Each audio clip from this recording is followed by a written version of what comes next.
he listens. Again, this is part of the supreme confidence that other people go in having taken all kinds of notes on here's where I want to go and here's where I want to go. Ted has no game plan when he goes in. He reads, he thinks, he does that, but he often, as the preparatory piece is playing, watches the eyes of people and says, what, I saw you flicker at that, what was it that did that? And because he's not going in with a game plan, he brings out of people, they understand they're being listened to, and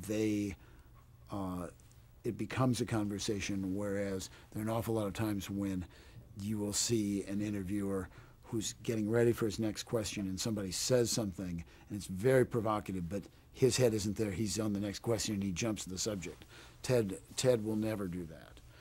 Beyond that, I think that his style and what he stands for is he will never talk down to the viewer. There is a respect for the viewer and the respect for the American people that is very special. And I think television, there are too many people who sit on the East Coast and kind of say, you know, you got to dumb it down for the people. And there is at Nightline none of that. I mean,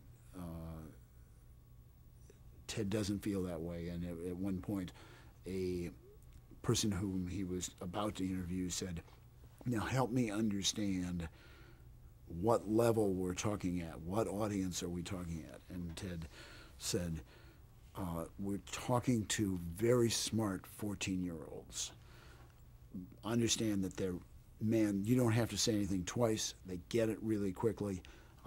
They're with you all the way. But don't assume any prior knowledge. Don't assume that they know all the things that you've studied in advance. You have to assume that they haven't heard of that. And I think that bespeaks, the right tone, but this deep respect for the audience, that you don't have to dumb it down in any way whatsoever, apart from they don't have the special knowledge, the special background that they necessarily know who the senator from Maine is. But if you explain that that's the senator from Maine, they're right with you.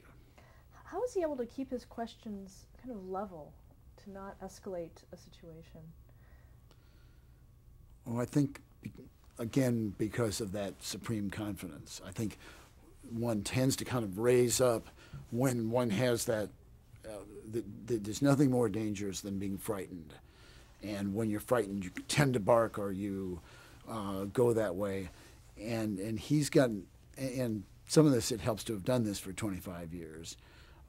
But some of it is, it helps to be Ted Koppel and the level of confidence that he knows. I mean, and there have been situations where people are screaming at each other and threatening and yelling, and he says, at base, I can handle this, and I you know, there's a way through this, and I can do this, and on that level, his sense of responsibility is, the hotter it gets, the cooler I will get, and he's extraordinarily good at that, and you just never see him rise that way when he's in that responsible position.